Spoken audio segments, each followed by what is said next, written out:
एक राजा बहुत बलवान था। उसने अपने शत्रु पक्ष के राजा का नाश कर दिया। उसका अकेला लड़का था और उसकी मां।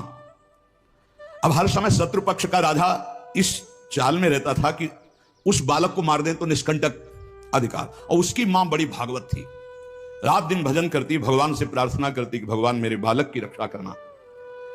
और भगवान के जो सिद्ध संत होते हैं भगवत स्वरूप होते हैं। उन्होंने विचार किया, संत के हृदय में एकदम भजन में बैठे थे उसी राज्य में, विचार एकदम आया कि अच्छा भगवान का आदेश है तो लीला करनी पड़ेगी।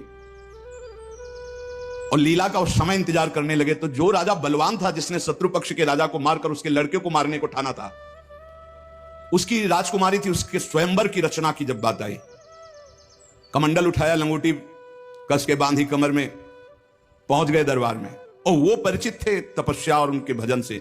जे भी देखा तो साष्टांग दंडवत राजा हुए। देखो, बाहरी आचरण से कैसे भी नहीं जाना जा सकता महात्मा के स्वरूप को, उनकी लीला को। राजा को मालूम था कि ये बड़े प्रसिद्ध और तपस्वी महात्मा हैं। राजा ने तत्काल अपनी कन्या को बुलाया, प्रणाम करवाओ, महाराज आए हैं। राजकन्या बुलाई गई, महात्मा के चरणों में प्रणाम हुआ। महात्मा ने ऐसे देखा नक्सिक तक और कहा, इस लड़की का तो विवाह हम करेंगे, किसी राजकुमार से न कर देना। राजा तो एकदम होश उड़ गए। और बहुत वो प्रवीण भी थे, राजा बुद्धिमान थे। तो उनका, महाराज ब्याह तो आपसे ही कर देंगे, आप जैसा सुयोग्य वर कहां मिलेगा। 80 वर्ष की अवस्था, शरीर में झुर्रियां पड़ रही हैं, दूल्हा की पोशाक मात्र में लंगोटी, धन संपत्ति मात्र में लौकी का कमंडल, आप जैसा दूल्हा कहां मिलेगा। कुछ शर्त हैं, उनका आप पालन कर दो।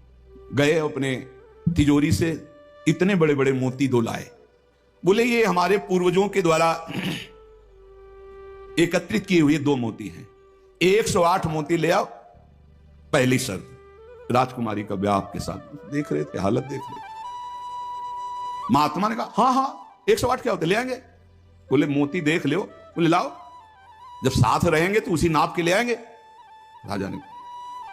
राजा ने सोचा इनको, और बोले महाराज लगन के पहले, क्योंकि लगन निकल गई तो फिर बात कैसे बनेगी, तुम चिंता मत, तुम्हारे कुल की प्रथा पूरी करूंगा और कन्या से विवाह करूंगा।